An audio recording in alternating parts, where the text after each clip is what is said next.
Imagine this.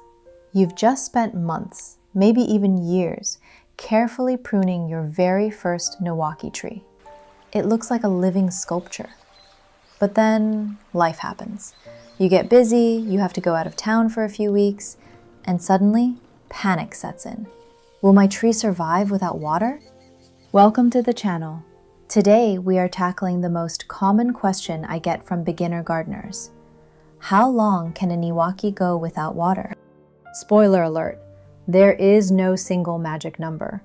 That's because Niwaki isn't a type of tree, it's a style of pruning.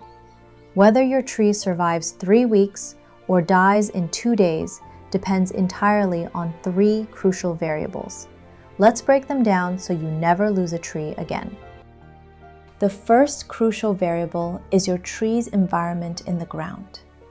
Because Niwaki are garden trees, not potted bonsai, their survival depends entirely on how established their root system is.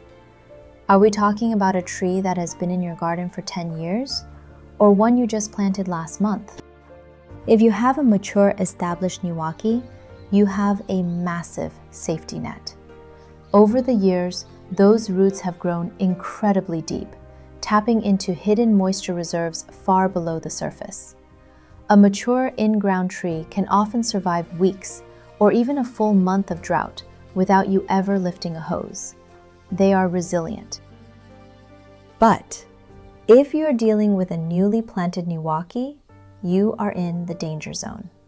For the first 2 to 3 years, a tree's root system is shallow and confined to the small hole you dug for it. It hasn't reached those deep water reserves yet. During a hot, dry summer, the top layers of soil bake rapidly. A newly planted Niwaki might hit critical dehydration in just 5 to 7 days. You simply cannot treat a new planting the same way you treat an old one. Variable number 2 is the species of your tree. Broadleaf trees and conifers handle drought completely differently. Think of broadleaf trees like your Japanese maples as heavy sweaters. Their large, soft leaves lose water rapidly to the air through a process called transpiration. If you have a newly planted maple facing a hot, dry summer, the shallow soil around it dries out fast. It might hit critical stress in just 2 to 3 days without supplemental watering. Conifers, on the other hand, like your black pines, junipers, and yews, are the camels of the Japanese garden. Their needles have a thick, waxy coating that acts like a shield, locking moisture inside. A newly planted, unestablished pine in the exact same dry soil might survive 10 to 14 days without a drop of rain or hose water. But this superpower comes with a deadly catch. And that brings us to the dehydration timeline. When a broadleaf tree gets thirsty, it yells for help. The leaves will droop dramatically. They look sad and wilted. As a beginner, this is actually a good thing. It's an obvious warning alarm. If you water it right away, it will bounce back in a few hours. But conifers are deceptive. They suffer in silence.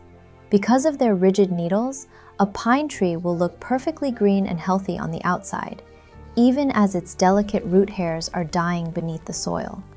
By the time a pine or juniper actually turns yellow or brown, the damage was done weeks ago. It is almost always too late to save it. You cannot wait for a pine tree to look thirsty. So how do we keep our beautiful living sculptures alive in the garden? Follow these 2 golden rules. Rule number 1, the finger test. Never water on a calendar schedule like every Tuesday. Weather changes. Instead, push your finger 2 inches into the soil near the trunk. If it feels moist, walk away.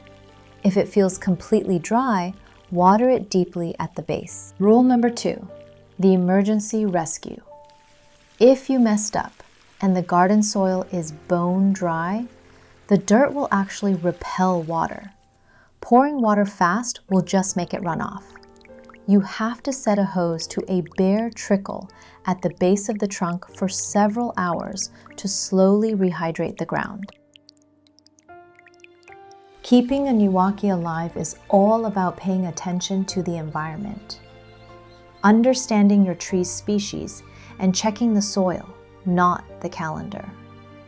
So, I hope this was helpful, and once again, thank you for watching, and as always, happy pruning.